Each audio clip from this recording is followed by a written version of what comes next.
والله فوتا قدي والله برا يمكن نتي فكاتان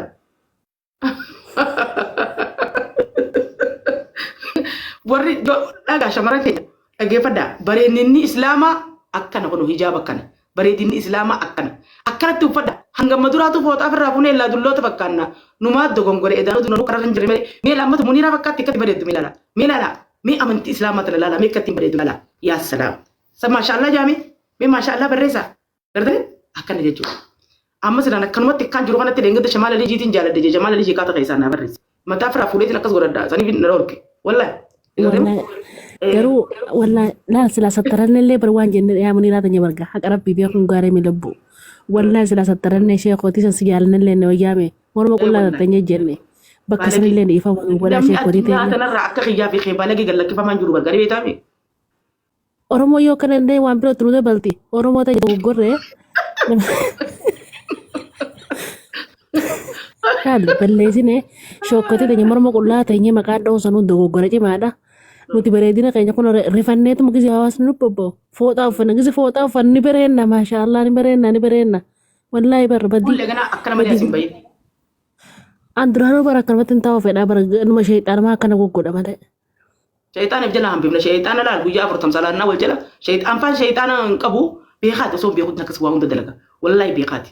Histii bar qotaa mee jettiin qota akkasii warri kana ergatu kun eenyu mee ol baafnu mee nama tokko ol baafnu Ayyaa nama qota tanatti ol hin baasin rabbis daa dhumniira. hin baasu kun nama qubna garii qabuun baasa nama dubbii dheeratu hin baasuan nama dubbii dheeratu hin baasuan nama dubbii takkaa fi lama inni qabu nama gurguddaa nu baasa nama gurguddaa malee kan ijoollee sin dinqisiifachuu ijoollee hin baasu ijoollee hin baasu nuti amma gara kara shari'aa rabbii deebinaan feenu cinqita rabbii ta'uu barra jiran nuti mee tobba ni ta'u ibannu dama ta'u feenu salaata addaa lekkisaa soomman addaa kadintuu neseetanii borshee ootanii lekkisaa hijaabbaddaa kadintuu neseetanii borshee ootanii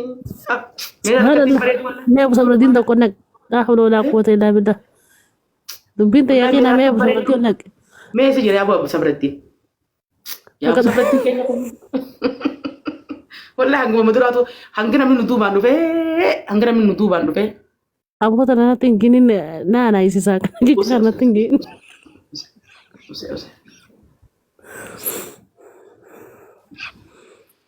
Assalamualaikum warahmatullahi wabarakatuh. Waalaikumsalam warahmatullahi wabarakatuh. Abu Sabratin. Waalaikumsalam. Nagaa qabdanii fayyaa jirtanii? Nagaami fayyaa. Fayyaa alhamdulillah. Wallahi gaa namni beekaan namni gisee dogongoree aboo dogongoree jechuun waan guddaadhaani jechuun kun isinirraa dhufuu waan bareedaa waan takkaan isin hin jaafuudha. Isin lachuutu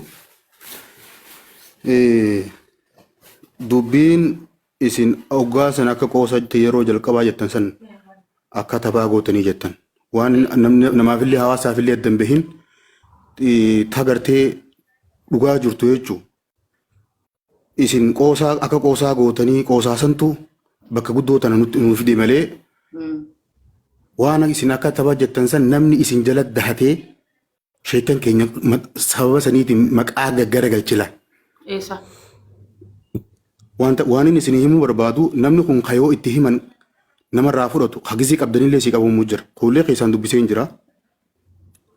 Muniirallee keessaan natti na dubbisiise jeenitiin jira. Hatta sheekan keessaan adda walanillee keessaa wajja haasawee harbiin guyyaa qiyamaanitti ragaa. Ijoolleen tun ijoollee yoon akkana jeen na biran kun jeenii ifirra fudhadhe. Maal seeta muniiraa teenya? Ilmi namaa kun hundinuu guutuun hin jiru horiina qaba. Ni dogongora. Namni gartee miira keessallee ni gala. Garuu yoo akkam dogongore yoo akkam gartee balleeyse bakka sheekotii ifii kuni xiqqashoo saraara diimaadha. Galeemi qoosaan isin achi jettan sun ammoo dhugaa akhlaaqa gaariin isin dubbatuun adabuma shari'aatu akkasi. Ammoo shari'aan tun gartee yoo wallaala taate malee bakka itti namaa lolatanii isin qabdi.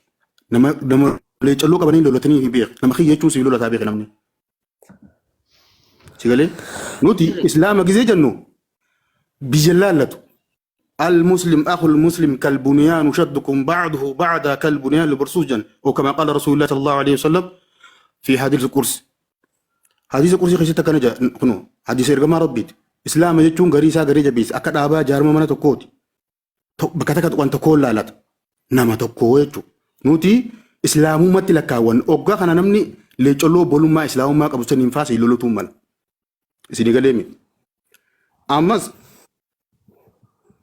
namni caalimaa namni sheekaa tokko yeroo dheeraas gubbaa taa'e nullee boonsitan boo dhugaatii isanillee dhuguun barbaadu. Sheekan keenya makiinallee itti gootanii ittillee bittanii waan dandeessan hundatti gootan isinis hawaasa sanirraa tokkumaa beeka. Warra jijjiirri jiruu sanirraa tokkuma. Ammoo qoosaa isisan gootan san jala sheekan keenya istiil hanga sanirraa dabartee waan bira dabaranillee mataa garagalchaa arrabsaa turan. Wanni isin tokko akka malee gootanii guyyaa san yeroo dubbannu manni karaa dubbatamaa fi ture namni tokko maqaa keessan parsanaalii godhee isin dhihee isin bu'ee isin irraa haasa'in jiru ture. Atilee ni jala turte harkaa turte. Maqaa keessatti illee guufanne wallaahi wabillaahi watallaahi rabbii guyyaa qiyaamaanatti ragaa viidiyoolee teessan natti sheer godhaniiti. Aboo isin ijoolleen teessan tun dilana hunda safuun qabdu habajalleen qabdu mana keessan tolfadhaa gaafa san waan nutti himtanii nama naan jee jira. Akka miraalaatti muniraa teenya. Saba sanirrattiin yaa ijoollee teenya waan hin taane hin godhinaa waan isin irraan fakkaanne illee hin dubbatinaa. Sababa keessaniitiin maqaa sheeka jiru kana amma nama keenyaa kana osoo garagalchanii miti dhukkee irraa kaasa oolanii rakkoon qabu beekadhu. Ulamaa gurguddaan ammoo nuufi ulamaan tokkoo miti jala keenya. Maqaa ustaaza sheeka jiru kana jala dahateetu namni caalima gurguddaa nuti gartee ulamaa gurguddaa nuti lakkaawwannu malaan dhaa.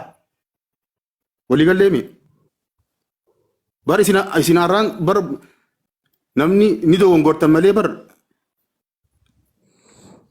mucuca gartee ilmi namaa mucucaatu hamuu dogongora namni dogongoru hamuu dogongortan. Namni dogongore ammoo dogongora fi beekee deebi'a. Isin obboleeyyan keenya shamarran keenya nuutu gartee haalaatti isin ifirraa isin dhiise osoo nuti isin qabanne obboleeyyan keenya hammaattanis toltanis osoo nuti isin qabanne isinillee hin fagaattanii ammoo lolli namni keenya lolli namni islaamaa tokko giseen siin lolatu hammiinyaatii miti hajibbansaatii miti akkasitti fudhadha. Shee awwalillee dubbisee hin ture keessaanillee itti haasaweetiin jira.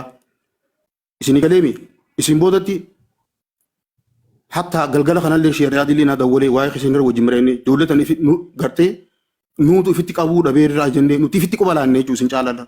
Isinilleen wanni nu hubachuu qabdan sheekan keenya gisee akkana jiru ammii godhanii dubbatan malee parsanaalii godhanii dubbanne kana keessa namni ni jira beeka. Yoo jechilleen jechuun mucucaa taate duuba sanii jecha sheekan keenya osoo arra siinullee waan birallee jedhanii siin lolanii millatuun qabdan. Taphasantuu namni gartee kabajaa fi hayaan qabne akkamitti muniiraa teenya sheekan keenya halubbuun jiru fi kan jira gadi irraa namni tokko haasa'u akkamitti arrabsa koo arra galgala kana rabbi rahmata haa godhuu fi oromummaa keessatti islaamummaa keessatti jaarraa abbaa gadaa leenca fakkiin qabne waan gaarii lagee addunyaa tanarraa deemu. Akkasuma akkasii miti oromoon guutuun ittiin dhaaddatti qubee afaan oromoo namni akkatti itti haasa'u kana uummata keenya kanaatu hojjete sheekan kanaatu hojjete. Arraa shee amiini biroo dabalatee sheekan lubbuun jiru kadeemi akka sheekan keenya shee adam tuulaa dabalatee sheekan keenya arra lubbuun jiru feetee nasbiyyaatti jecha garagalchanii ijoollummaan teenya ilmaanumaan islaamaa afaan oromoo dubbatu ogga garagalchanii irraa haasa'an irra taa'anii dubbatan nama suukanneessa duuba akka hawaasa tokkotti. Namni sagalee kiyya kana dhagaa jirtanii obboleeyyan kiyya obboleettii tiyya muniiraa fi fuulleellee koomintiinis haa ta'u jechaanillee viidiyoodhaanillee daangaa ittiin dabalinaa kana boodarra hizaabaa wal baasuunis gaarii miti. Arra isin dura namni dogongora isin akka keessanii kana biraatillee ha dogongore irraa gabbahanii boodhiisaa dhiifama godhaa fi ja'amee dhiifama godhafee illee ni jira. Isinilleen sheekan keenya waan kana dubbatu irratti waan kana akkana ji'u irratti dogongorre dhiifama nuu godhaa ganaa nuti ittiin deebine jechuun keessan waan guddaadha. Gammachuu guddaadha wallaahi. Arrabni osoo waa nama godhe isla nama biraa waa godha arrabni waan